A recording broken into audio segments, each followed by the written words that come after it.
Hello दोस्तों, स्वागत है आप सभी लोगों का आपके अपने चैनल राइजिंग स्टार क्लासेस पर। तो दोस्तों, आज की इस वीडियो में हम लोग विद्युत आवेश के कारण वैद्युत क्षेत्र की जो तीव्रता का निगमन होता है उसको देखने वाले हैं। और ये बहुत ज्यादा इम्पोर्टेंट है, हर साल पेपर में 3 से 4 नंबर का पूछा ही जाता है और बहुत आसान है। ठीक है, इस वीडियो में आप लोगों को बहुत ही सरल तरीके से समझाया जाएगा। अगर एक बार वीडियो को देख लेते हैं तो आपको आसानी से समझ में आ जाएगा और अपने से भी आप लिख सकते हैं। ठीक है, तो लिखा गया है बिंदु आवेश के कारण वैद्युत क्षेत्र की तीव्रता, यानी किसका मान ज्ञात करना है? कैपिटल ई का मान हमें ज्ञात करना है। तो जितना चीज अभी तक आपको पढ़ाया गया उसका फार्मूला पता होना चाहिए। जैसे मैंने आपको अभी तक क्या पढ़ाया है, कूलाम का नियम और विद्युत क्षेत्र की तीव्रता, तो दोनों का फार्मूला आपको पता होना चाहिए। ठीक है, तभी आप इसको कर पाएंगे।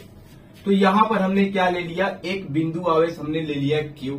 ठीक है, और ये कहाँ पर स्थित है? तो बिंदु O पर स्थित है तथा इससे R दूरी पर स्थित एक बिंदु P है, जिस पर हमें क्या करना है? विद्युत क्षेत्र की तीव्रता ज्ञात करना है। यही तो कहा है कि बिंदु आवेश के कारण वैद्युत क्षेत्र की तीव्रता।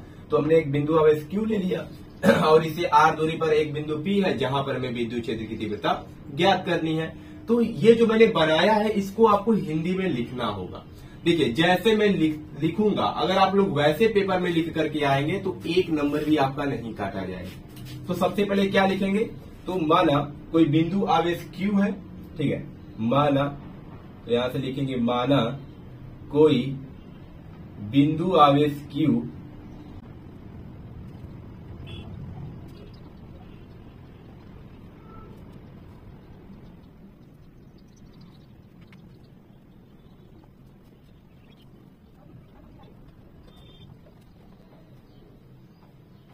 ठीक है, तो इतना आपको लिख लेना है। क्या लिखना है? माना कोई बिंदु आवेश Q, जो यहाँ पर बनाया गया है सेम टू सेम वही चीज हमने यहाँ पर हिंदी में लिखा है। माना कोई बिंदु आवेश Q, ठीक है, किसी माध्यम में, ये जो माध्यम है उसी को बोला है किसी माध्यम में O पर स्थित है, यानी बिंदु O पर स्थित है, जिसका परावैद्युतांक K है। ये जो माध्यम आपको दिख रहा है इसका परावैद्युतांक क्या है? K है। तथा बिंदु आवेश Q से R दूरी पर स्थित एक बिंदु P है, जिस पर हमें वैद्युत क्षेत्र की तीव्रता ज्ञात करनी है। ठीक है, बहुत आसान है। जो हमने यहाँ पर फिगर में बनाया सेम टू सेम वही चीज यहाँ पर हिंदी में लिखना होता है। ठीक है, जिस पर वैद्युत क्षेत्र की तीव्रता ज्ञात करनी है।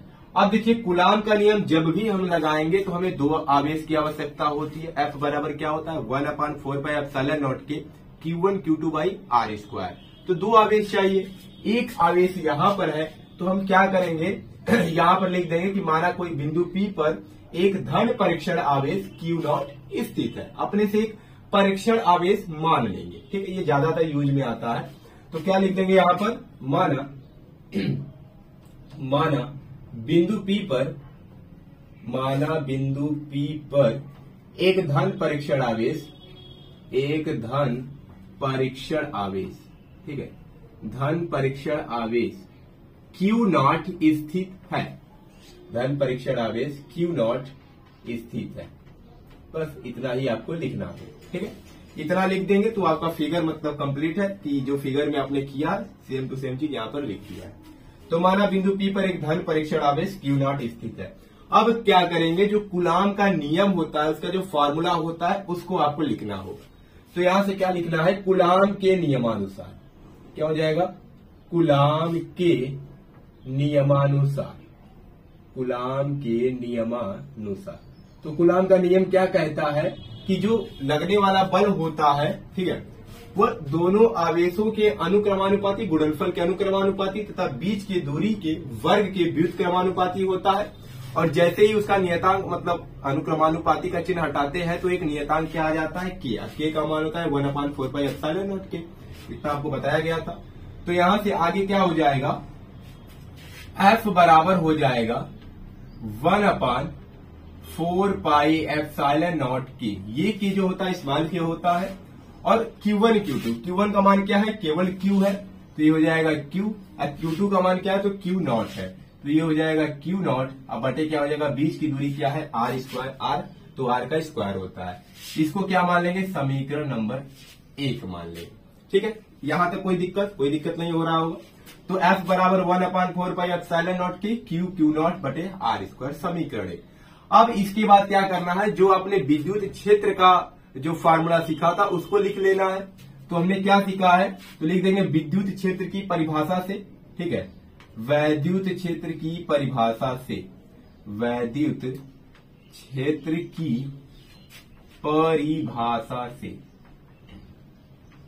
वैद्युत क्षेत्र की परिभाषा से। तो फार्मूला क्या होता है, तो वैद्युत क्षेत्र की परिभाषा में कहा जाता है कि जो वैद्युत क्षेत्र की तीव्रता होती है वह बल और परीक्षण आवेश के अनुपात के बराबर होती है। यानी ई जो होता है बराबर होता है एफ बटे क्यू नॉट की। अगर आप लोग पढ़े होंगे तो आपको याद होगा। इसको मान लेंगे समीकरण नंबर 2। अब क्या करेंगे, समीकरण 1 से एफ का मान समीकरण 2 में रख देंगे, ठीक है। तो लिख देंगे यहां से एफ का मान समीकरण 2 में रखने पर, ठीक है, समीकरण 2 में रखने पर, तो रख दीजिए समीकरण 2 में। तो ई बराबर हो जाएगा, एफ का मान क्या दिया है, तो 1/4 pi epsilon not, 1/4 pi epsilon not के क्यू नॉट बटे आर स्क्वायर, अब पूरे के नीचे क्या दिया है, क्यू नॉट दिया है, यही होगा। तो यहां से ई बराबर क्या हो जाएगा, तो ई बराबर हो जाएगा, देखिए बटे के नीचे बटा है, मतलब ये तो पूरा हो जाएगा, और नीचे है क्यू नॉट, तो क्या कर देंगे, बटा 1 कर देंगे, 1 ऊपर चला जाएगा, क्यू नॉट नीचे रहेगा। तो यहां से मिल जाएगा कि 1/4 पाई एप्सिलॉन नॉट के क्यू नॉट, अब बटे दिया है आर स्क्वायर, अब गुणे क्या हो जाएगा, क्यू नॉट हो जाएगा। क्यू नॉट से क्यू नॉट कैंसिल हो जाएगा, तो यहां पर हमें क्या मिल जाएगा, ई बराबर मिल जाएगा 1/4 पाई एप्सिलॉन नॉट के क्यू बटे आर स्क्वायर। और यही होता है बिंदु आवेश के कारण वैद्युत क्षेत्र की तीव्रता का फार्मूला। बहुत आसान था, कुछ नहीं करना था, बस आपको कूलाम के नियम का फार्मूला और विद्युत क्षेत्र की तीव्रता का फार्मूला पता होना चाहिए, तो फार्मूला आप निकाल देंगे। बस पहला लिखना है, दूसरा फार्मूला लिखना है, और दूसरे फार्मूले में पहले के जो पहला का मान है उसको रख देना है, आपका फार्मूला आ जाएगा। तो यही होता है बिंदु आवेश के कारण वैद्युत क्षेत्र की तीव्रता, यानी ई बराबर 1/4 पाई एप्सिलॉन नॉट के क्यू बाई आर स्क्वायर, ठीक है। इसका सदिश रूप भी पूछा जाता है। सदिश रूप का मतलब दिशा भी इसके साथ होना चाहिए, ठीक है। तो सदिश रूप भी कभी कभी पूछ लेता है, तो इसका सदिश रूप क्या हो जाएगा, बहुत आसान है।